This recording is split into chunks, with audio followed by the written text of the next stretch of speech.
तो दोस्तों आज मैं एक्सप्लेन करने वाला हूँ इस साल की one of the best Bengali horror series को, जो कि किताब के ऊपर आधारित है, यानी कि किताब की कहानी के ऊपर। इस सीरीज का नाम है निकोश छाया सीजन 2 और मैंने सीजन 1 ऑलरेडी एक्सप्लेन कर दिया है, और अगर आपने उसको नहीं देखा है जाकर देख लीजिए, क्योंकि सीजन 2 जो है वो सीजन 1 से डायरेक्टली कनेक्टेड है। उसकी कहानी आगे बढ़ती है सीजन 1 से। तो अगर आप वो नहीं देखेंगे तो आपको सीजन 2 बिल्कुल भी समझ में नहीं आएगा। और रिसेंटली मैंने काल त्रिघोरी नाम की बढ़िया फिल्म को एक्सप्लेन किया है। इनकेस आपने मिस कर दिया है तो सीजन 1 को और काल त्रिघोरी दोनों को देख लीजिए। Link is in the description और पिन्ड कमेंट। सीजन 1 जरूर देखना, अदरवाइज आपको कहानी बिल्कुल भी समझ में नहीं आने वाली। तो चलिए अब बिना किसी देरी के चलते हैं सीधा वीडियो की तरफ।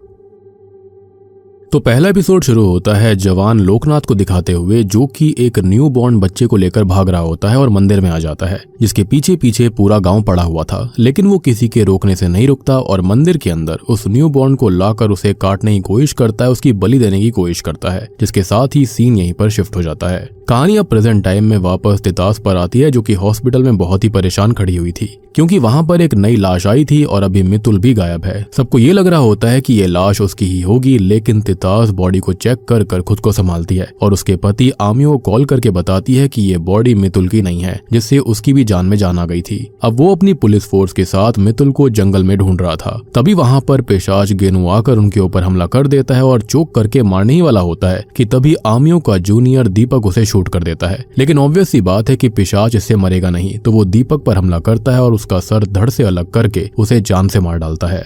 खैर अब वो आमियो की तरफ बढ़ने लगता है, लेकिन तब तक वहां पर पूरी पुलिस फोर्स आ गई थी, तो पिशाच गेनू वहां से भाग गया था। थोड़ी देर के बाद में आमियो हॉस्पिटल के अंदर होता है और वो बहुत ही ज्यादा परेशान था, जिसको तितास समझा रही होती है कि तभी वहां पर भादुरी आते हैं, जो कि उससे ये कहते हैं कि वो परेशान ना हो, खुद का ख्याल रखे। और वो पूरी कोशिश कर रहे हैं कि उनको लोकनाथ के पास्ट के बारे में जल्दी से जल्दी पता लग जाए, जिससे कि वो उसे रोक पाएंगे और मितुल का पता लगा पाएंगे। जिस पर गुस्सा होकर आमियो बोलता है कि भादुरी अब कुछ नहीं कर सकते। लोकनाथ ने मितुल को उनके घर से किडनैप किया था और वो उसे रोक तक नहीं पाए। उनको आइडिया कैसे नहीं लगा? वो 4 दिन से गायब है और वो उसे ढूंढ नहीं पा रहे हैं और जानते हैं कि लास्ट पार्ट में उस लड़की के साथ क्या होने वाला था, और आज एक जान चली गई है और उसे भी वो बचा नहीं पाए और वो कुछ भी नहीं कर सकते। अब भादुरी उसकी बात सुनते हैं, उसके इमोशंस को समझते हैं और बोलते हैं कि वो जल्दी ही सब कुछ ठीक करने की पूरी कोशिश करेंगे। और वो ये कहते हैं कि आमियो को फिलहाल उनके ऊपर भरोसा नहीं है, लेकिन फिलहाल वो ये लाल धागा अपने हाथ पर पहन ले और ये उसकी रक्षा करेगा। और उसे उन पर भरोसा नहीं है, कोई बात नहीं, कम से कम मितुल की खातिर ये धागा बांध ले, जिस पर वो एग्री हो जाता है। अब दूसरी ओर शहर के अंदर हम देवदूत नाम के एक जवान लड़के को देखते हैं, जिसे जानबूझकर एक पिकअप ट्रक ड्राइवर कुचल देता है। साथ ही साथ वो ड्राइवर उसे मरता देख बहुत खुश था और उसको चिढ़ाकर भाग जाता है। मीनवाइल भादुरी जेल में आते हैं, जहां पर वो जेलर से मिलते हैं और जेलर उनको एक सेल दिखाता है जिसमें लोकनाथ 12 साल से कैद रहा था। अब एक कांस्टेबल उस रात की कहानी बयां करने लगता है कि उस रात लोकनाथ के बगल वाले सेल में किसी की मौत हो गई थी और वो कांस्टेबल उसकी बॉडी को लेकर जा रहा था। लेकिन तभी अचानक से वो लाश जिंदा हो जाती है, जिसको देखकर कांस्टेबल बेहोश हो गया था और फिर उस लाश ने कांस्टेबल के पास से चाबियां उठाई और लोकनाथ के सेल का ताला खोल दिया, जिसके बाद में लोकनाथ यहाँ से भाग गया था। नाउ वी नो कि वो यहाँ से कैसे भागा था, और हम जानते हैं कि लोकनाथ को शव साधना आती थी, तो उसने ये कैसे किया होगा ये बात हम समझ सकते हैं। और जैसे ही लोकनाथ अपने सेल से भाग गया था, इस लाश के अंदर जो जान फूकी गई थी, जो कि लोकनाथ ने ही किया था, वो वहां से निकल जाती है। खैर भादुरी ये भी कहते हैं कि लोकनाथ यहाँ 12 साल रहा और उसने यहाँ पर मेडिटेशन करी, तपस्या करी, ताकि वो मुर्दों को कंट्रोल कर सके। अब थोड़ी देर के बाद में वो घर आते हैं, जिनसे मिलने मितुल की माँ आई थी, जो कि आमियो के बर्ताव के लिए उनसे माफी मांगती है, जिस पर वो कहते हैं कि ये नॉर्मल है, कोई दिक्कत नहीं है और परेशान होने वाली कोई भी बात नहीं है। वो समझते हैं कि यहाँ पर आमियो क्या फील कर रहा होगा। वो उनसे पूछती है कि मितुल ठीक तो है, वापस तो आ जाएगी ना? जिस पर वो कहते हैं कि मितुल उनकी बेटी जैसी है और वो तब तक चैन की सांस नहीं लेंगे जब तक वो उसे वापस नहीं ले आते। और अब तक भादुरी को घर में कुछ अजीब फील होता है, लेकिन क्या होता है ये उनको समझ में नहीं आ रहा था। इसी बीच वो ड्राइवर एक जगह मांस लेने रुकता है, जो कि ये कहता है कि उसने अपने मास्टर के लिए एक आदमी को मारा और आज जंगल में उसे पार्टी मिलेगी।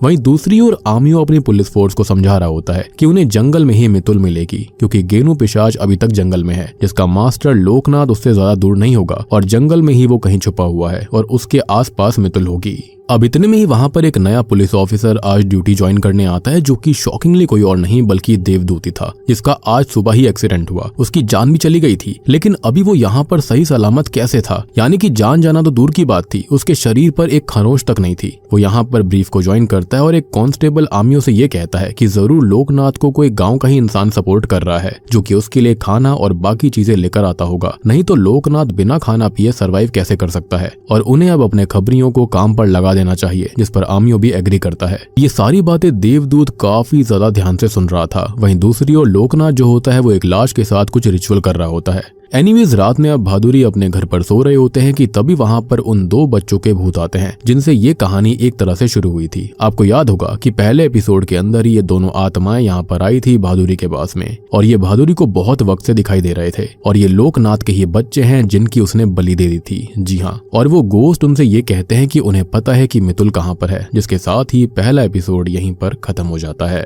अब दूसरा एपिसोड शुरू होता है लोकनाथ के पास्ट को दिखाते हुए, जहाँ पर वो बलि देने ही वाला था, लेकिन लोग उसे पहले ही रोकने लगते हैं और पीटने लगते हैं। अब यहाँ वो जिसकी बलि देने आया था वो उसके ही सगे भाई का बेटा था, और अब वो लोग उसे पीट पीट कर नदी में फेंक देते हैं, जिसके साथ सीन यहीं पर शिफ्ट होता है। कहानी अब वापस से प्रेजेंट टाइम में आती है, जहां पर आमियो अपनी पुलिस फोर्स के साथ जंगल में अपनी बीवी मितुल को ढूंढ रहा था, और इसी बीच देवदूत उसे मारने की कोशिश करने लगता है, लेकिन उस रक्षा सूत्र की वजह से वो उसे छू नहीं पाता। खैर थोड़ी देर के बाद में आमियो को कुछ खाने की प्लेट्स मिलती हैं, जिनको वो डीएनए टेस्ट के लिए लैब में भेज देता है। खैर अब दूसरी ओर बहादुरी भी उन बच्चों की आत्माओं का पीछा करते करते जंगल के पास बनी हुई एक खाली फैक्ट्री तक आ गए थे, जहां पर वो इस जगह में बीते पलों के विजन्स को देखते हैं। तो असल में मितुल को यहीं पर बांध कर रखा गया था। उसके कपड़े भी चेंज कर दिए गए थे, जो कि बहुत डरी हुई थी और परेशान सी थी, मदद के लिए चिल्ला रही थी। अब पिशाच गेनू यहाँ आकर मितुल के साथ में गलत हरकत करने की कोशिश करता है, जिससे कि वो रोने लगती है, लेकिन अब तक लोकनाथ वहां पर आकर पिशाच को भगा देता है। वो मितुल से कहता है कि वो उसे पवित्र कर देगा और उसके बाद गेनू उसे छू भी नहीं पाएगा, और फिर वो देवी को मितुल की ऑफरिंग देगा। और ये सुनकर वो ये कहने लगती है कि बहादुरी लोकनाथ को खत्म कर देंगे, जिस पर वो जोर जोर से हंसने लगता है कि अब तक तो वो कुछ भी नहीं कर पाया।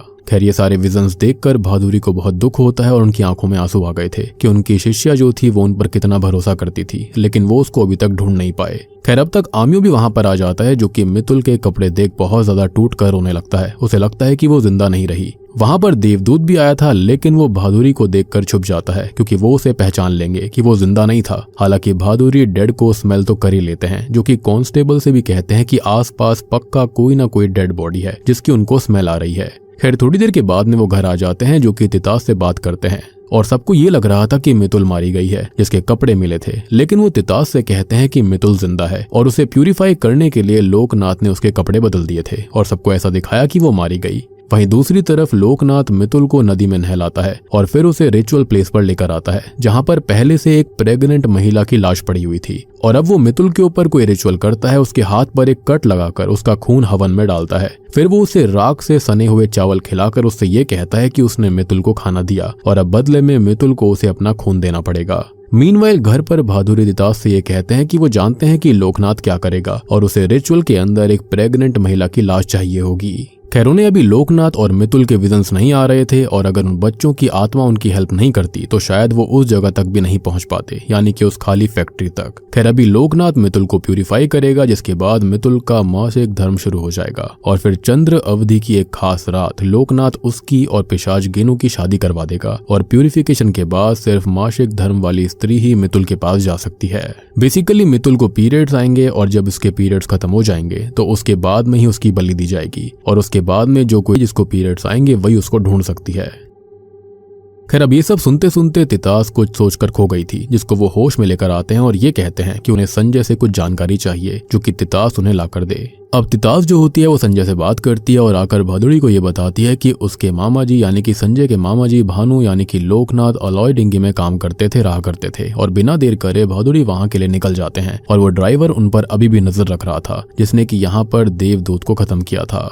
मीनवाइल तितास घर पर आती है जहां पर वो देखती है कि आमियो खुद को खत्म करने की कोशिश कर रहा था, लेकिन वो उसको ये बताती है कि मितुल जिंदा है और अब वो रुक जाता है। तभी दूसरी ओर पुलिस स्टेशन में एक आदमी अपनी प्रेग्नेंट वाइफ की मिसिंग रिपोर्ट लिखाने आया हुआ था और ये वही लेडी थी जो कि हमने शुरुआत में देखी, जिसके सामने कोई और नहीं बल्कि लोकनाथ था, उसके ऊपर रिचुअल कर रहा था। लेकिन यहाँ देवदूत जो कि असल में रियल था ही नहीं बल्कि वो तो एक लाश थी और उसको कंट्रोल करने वाला लोकनाथ ही था, वो उसको मिलता है जो कि उस आदमी को वापस भगा देता है। अब उस प्रेग्नेंट लेडी की लाश को असल में पिशाच गैनू खा रहा था, जिससे लोकनाथ ये पूछता है कि भादुड़ी उस फैक्ट्री तक कैसे पहुंचा, जिस पर वो ये कहने लगता है कि ये उसको नहीं पता और वो उसे जंगल में अकेले ही दिखाई दिया था, मतलब कि पिशाच बच्चों की आत्मा को नहीं देख पाया था। वो आगे बताता है कि अब भादुड़ी अलॉय डिंगी जा रहा है, जिस पर लोकनाथ घमंड से कहता है कि भादुड़ी वहां पर जाकर उसका पास्ट नहीं ढूंढ पाएगा और उसके बनाए हुए इल्यूजन्स में ही फंसकर रह जाएगा। मीनवाइल भादुड़ी कार से अलॉय डिंगी जा रहे थे, लेकिन रास्ते में उन्हें मितुल खड़ी हुई दिखाई देती है, तो वो ड्राइवर से गाड़ी रुकवाने के लिए उसका हाथ पकड़ लेते हैं, जिससे कि कार एक पेड़ से क्रैश हो जाती है, जिसके साथ ही दूसरा एपिसोड यहीं पर खत्म हो जाता है। तीसरा एपिसोड शुरू होता है जवान भादुड़ी से, जो कि एक पजेस्ड हुई लड़की का एग्जॉर्सिज्म करने के लिए आए हुए थे कि तभी उनकी बीवी निवेदिता की सोल उनके पास आती है, जिसको देखकर वो बहुत ही ज्यादा परेशान हो जाते हैं क्योंकि वो कुछ समझ चुके थे और वो सोल उन्हें एक स्माइल देकर गायब हो जाती है। अब इतने में ही एक नौकर वहां पर आकर उनको ये खबर देता है कि उनकी पत्नी का देहांत हो चुका है और इसी के साथ सीन यहीं पर शिफ्ट होता है। कहानी प्रेजेंट टाइम में आती है जहां पर उनकी कार क्रैश हुई थी, लेकिन किस्मत से वो और उनका ड्राइवर बिल्कुल ठीक था, जहां पर ड्राइवर उनसे ये कहता है कि अब उनको वापस घर जाना चाहिए, जिस पर वो ये कहने लगते हैं कि नहीं, वो अलॉय डिंगी जरूर जाएंगे और सामने वाली हर एक चीज इल्यूजन होगी जिसको वो पार कर लेंगे। अब इसी बीच घर पर तितास यहाँ पर भादुड़ी की ही बात को सोच रही थी कि एक मासिक धर्म वाली स्त्री ही मितुल के पास जा सकती है और अब तितास को पीरियड्स आ जाएं तो उसके लिए वो टैबलेट्स ले लेती है और एक तरह से उसने अपनी प्रेगनेंसी रोक दी थी, जो कि एक बहुत ही बड़ा सैक्रिफाइस था। दूसरी ओर आमियो जो है वो देवदूत के साथ जंगल से बाहर आता है क्योंकि उसको पता चल गया था कि जंगल के अंदर जाकर खाने वाला और शराब पीने वाला आदमी दोना है और ये वही ड्राइवर है जिसने देवदूत को मार दिया था और भादुड़ी पर नजर भी रख रहा था। खैर ये लोग दोना को देखते हैं जिसका वो पीछा करते हैं और आगे चलकर आमियो उसको पकड़ भी लेता है, लेकिन यहाँ पर देवदूत उसे ही शूट करके खत्म करने वाला था। ऑब्वियस सी बात है कि ये यहाँ पर लोकनाथ के कंट्रोल में था, लेकिन अब तक वॉकी टॉकी पर खबर मिलती है कि गेनू पिशाच कहीं पर स्पॉट हुआ है और अभी आमियो का ध्यान भटक जाता है तो उससे छूटकर दोना वहां से भाग गया था। अब तभी दूसरी ओर भादुड़ी अलॉय डिंगी पहुंच जाते हैं जहां पर वो एक आदमी से लोकनाथ के बारे में पूछताछ करते हैं, तो वो ये बताता है कि हाँ वो शुरू से यहीं पर रहता था, लेकिन वो बहुत ही अजीब इंसान था। वो शमशान में बैठकर साधना किया करता। लोगों का तो यहाँ तक ये कहना था कि वो लाशों को खाता भी था। उसके माता पिता ने परेशान होकर उसको घर से निकाल दिया था और उसके बड़े भाई ने उसे घर में जगह दी थी, लेकिन उसने तो उनके ही छोटे से बेटे की बलि देने की कोशिश करी थी और यही सीन शुरुआत में दिखाया गया था, जिसके बाद उसे लोगों ने पीट पीट कर अधमरा करके नदी में फेंक दिया। अब बाद में ये पता लगा कि उसे नदी के दूसरी तरफ के गांव चौगाछिया में रहने वाली एक महिला ने अपने घर में रहने की जगह दी थी और उसके बाद क्या हुआ ये बात उसको नहीं पता। खैर अब ये लोग उस गांव के अंदर उस घर पर जाते हैं जहां पर लोकनाथ रहा करता था और ये घर किसी चिन्मयी नाम की एक लेडी का था। अब वो अकेले अंदर जाते हैं जहां पर उन्हें एक विजन के अंदर चिन्मयी दिखाई देती है, पर तुरंत ही उनका विजन टूट जाता है और घर का दरवाजा अपने आप बंद हो गया था। अब उनको उनकी पत्नी निवेदिता की आत्मा दिखाई देती है जो कि उनके मरे हुए न्यू बॉर्न बेटे की लाश के साथ थी, जिसको देखकर वो बहुत ही ज्यादा परेशान हो जाते हैं। तो असल में उनकी बीवी जब लेबर में थी जो उनके साथ रुकने के लिए बोल रही थी, लेकिन उन्हें उस शुरुआत वाली पजेस्ड हुई लड़की की हेल्प करने जाना था और वो अपनी वाइफ के पास नहीं रुक सकते थे। जिसके बाद हुआ ये कि उनकी वाइफ डिलीवरी के टाइम अपने बेटे के साथ ही खत्म हो गई थी और यही ट्रॉमा उन्हें आज तक हॉन्ट करता है और यही उनकी सबसे बड़ी वीकनेस है, सबसे बड़ा डर है। उनकी हालत बहुत खराब हो जाती है कि तभी ड्राइवर उनको आकर बाहर ले जाता है। वो उसे कुछ टाइम अकेले रहने के लिए बोलकर बाहर ही बैठ जाते हैं और अब वहां पर लोकनाथ की बीवी रोमा की आत्मा आती है जो कि उनसे कहती है कि वो जानती है कि मितुल कहां पर है, लेकिन आगे कुछ बोल पाती इससे पहले ही लोकनाथ उसे वापस खींच लेता है।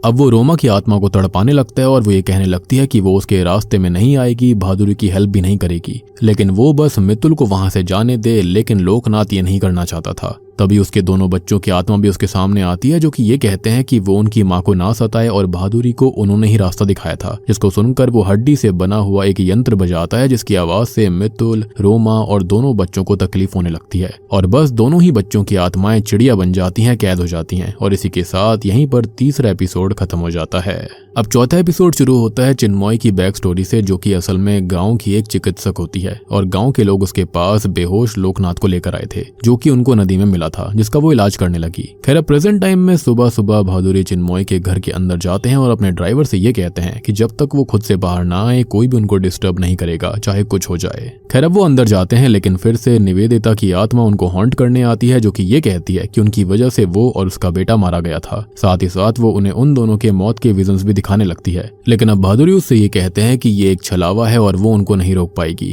क्योंकि निवेदिता और उनका रिश्ता कैसा था ये लोकनाथ नहीं समझता। जिसके साथ ही वो चैंटिंग शुरू कर देते हैं और निवेदिता की आत्मा वहां से गायब हो जाती है। अब वहीं दूसरी ओर मितुल दुखी उन दो चिड़ियों से कहती है कि उसकी तरह अब वो दोनों भी कैद हो गई हैं, लेकिन मितुल जानती है कि भादुरी उसको जरूर बचा लेंगे और यहाँ से जरूर वापस ले जाएंगे। तभी आमियो कब्रिस्तान के गार्ड से मिलता है, जो कि ये बताता है कि 4 दिन पहले यहाँ पर एक अनआइडेंटिफाइड लाश आई थी, जिसमें कोई लड़का किसी रोड एक्सीडेंट में मारा गया था और उसी रात यहाँ से गेनो पिशाच वो लाश चोरी करके ले गया और ये लाश असल में किसी और की नहीं बल्कि देवदूत की थी। और तभी आमियो जो होता है एक कांस्टेबल को हॉस्पिटल भेज देता है उसी अनआइडेंटिफाइड लाश की जांच करने के लिए, जिसके साथ देवदूत भी जाता है। हॉस्पिटल में तितासी और रजिस्टर चेक करने लगती है, जिसे देवदूत मारने आगे बढ़ रहा था, लेकिन अब तक कोई पेशेंट उसे बुला लेता है तो वहां से चली जाती है। अब कांस्टेबल वो रजिस्टर देखता है जिसमें उसे देवदूत का ही नाम मिल जाता है, जिसको देखकर वो शॉक्ड रह गया था। लेकिन अब तभी देवदूत उसे जान से मारकर रजिस्टर का वो पन्ना फाड़ के अपने साथ ले जाता है ताकि वो पकड़ा ना जाए।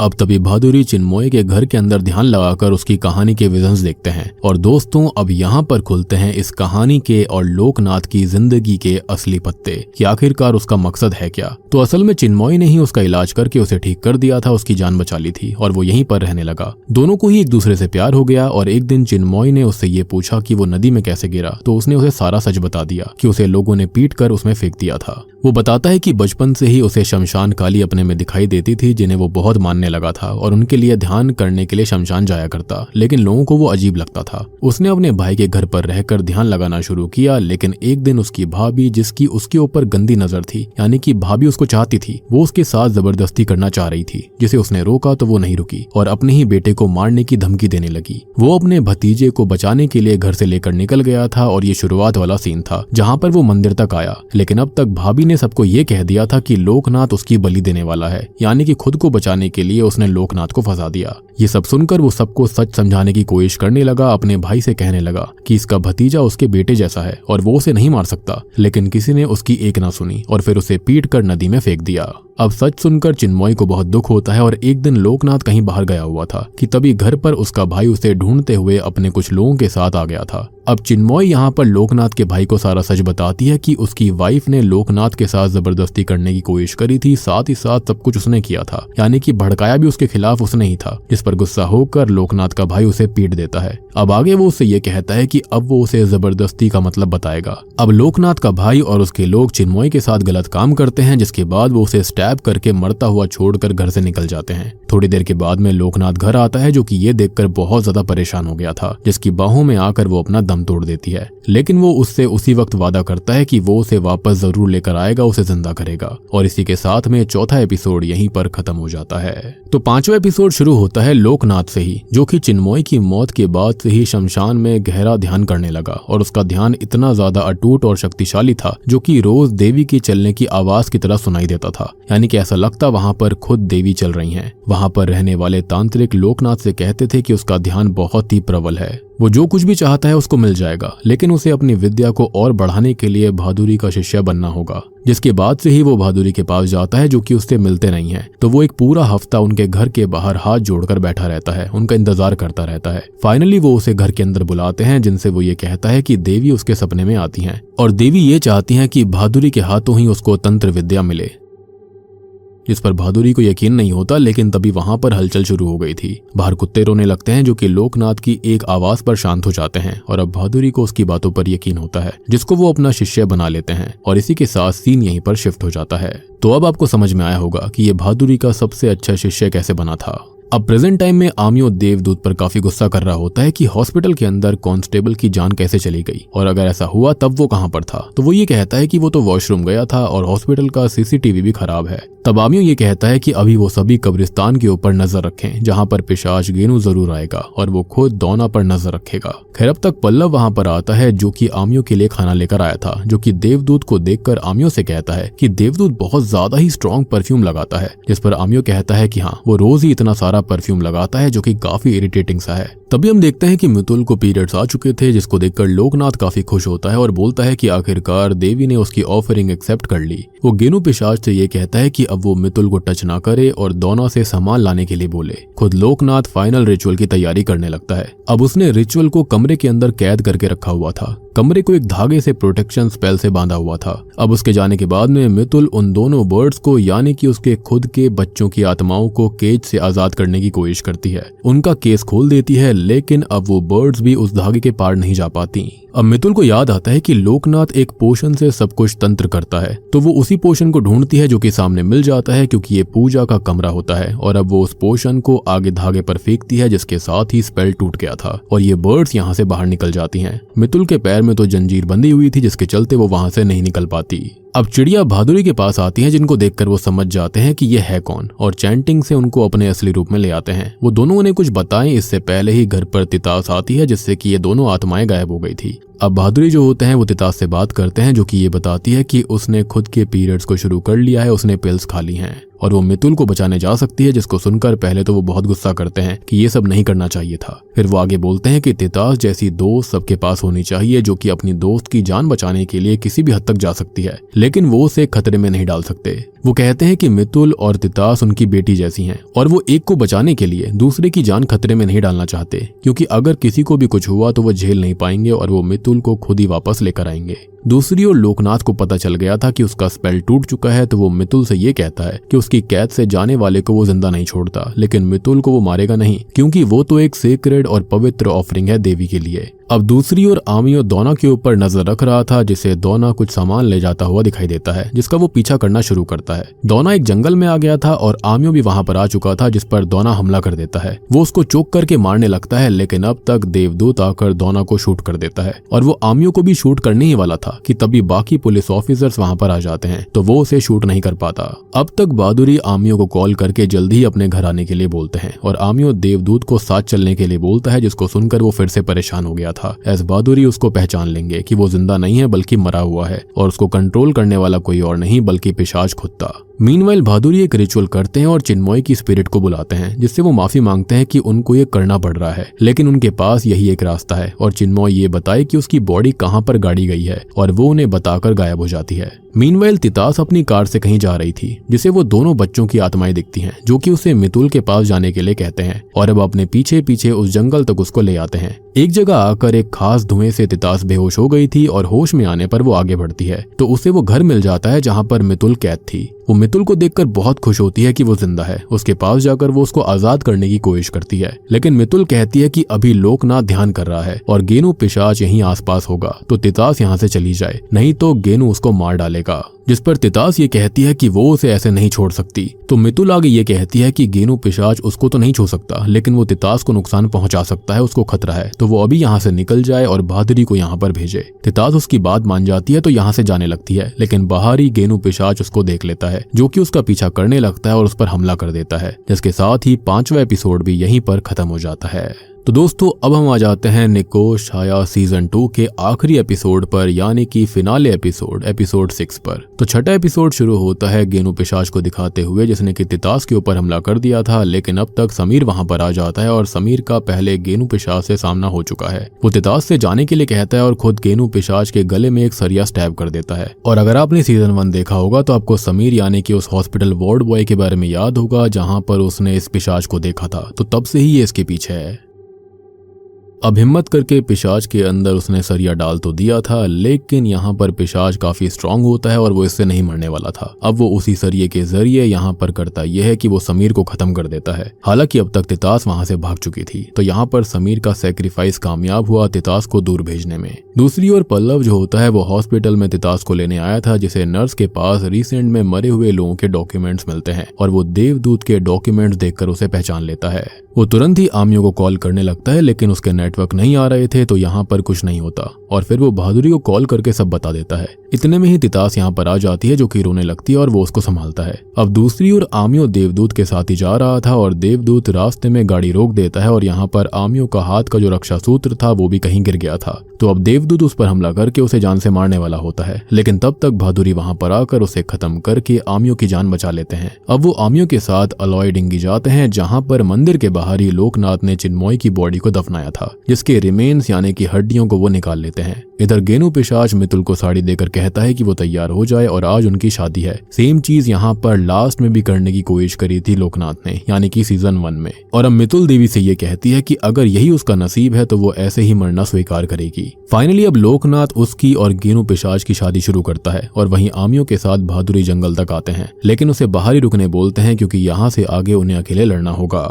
वो अंदर जाते हैं और उनको भी वो स्मोक मिलता है, लेकिन ये लोकनाथ का ही एक प्रोटेक्शन स्पेल था जिसका सामना तितास ने भी किया था, जिसको वो तोड़कर आगे जाते हैं। वो बेहोश नहीं होते और वो बच्चों की आत्माएं उनको रास्ता दिखा रही थी। फाइनली वो अपने शिष्य के सामने आते हैं, यानी कि लोकनाथ के सामने, और कहते हैं कि वो जो भी कर रहा है उसमें सफल नहीं होगा। चिन्मय की बॉडी तो उनके पास है और मितुल भी अब पीरियड्स पर नहीं है, तो उसकी और गेनू पिशाच की शादी होने से कोई फायदा नहीं होगा। देवी सेक्रीफाइस यहाँ पर एक्सेप्ट नहीं करेंगी। लोकनाथ परेशान हो जाता है और सोचने लगता है कि सडनली ऐसे कैसे हो गया। तो तितास असल में मितुल को पीरियड्स रोकने वाली टैबलेट देकर गई थी, जिससे कि उसके पीरियड्स रुक चुके थे। लोकनाथ गुस्से में आकर गेनू पिशाच से कहता है कि अब ये लड़की काम की नहीं है, मितुल को वो जला दे। लेकिन अब तक बहादुरी चिन्मय की बॉडी के रिमेन्स को ही आग में डाल देता है। वही रोमा यानी कि उसकी बीवी की आत्मा आकर गेनू पिशाच को मितुल से अलग करती है और उसको भी जलाकर खत्म कर देती है। लोकनाथ गुस्से में कहता है कि वो चिन्मय को वापस लेकर रहेगा, लेकिन तब तक खुद ही चिन्मय की आत्मा उसकी जुबान काट देती है, क्योंकि वो जो कुछ भी कर रहा था गलत कर रहा था और चिन्मय ने ऐसे आदमी से प्यार नहीं किया था। उस वक्त जिस लोकनाथ से उसने शादी करी थी वो अलग था और अब जो वो बन चुका है वो अलग था। वो हैवान बन चुका था। उसने कितने लोगों को मारा था इस चक्कर में, यानी कि चिन्मय को जिंदा करने के चक्कर में।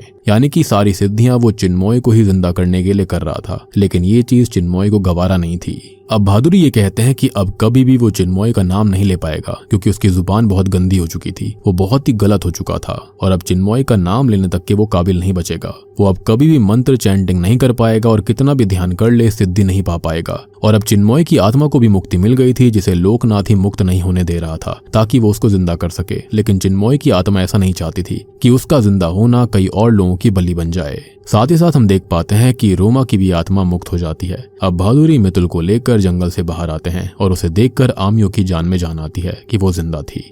और बूम, इसी के साथ में निकोश छाया सीजन 2 यहीं पर खत्म हो जाता है।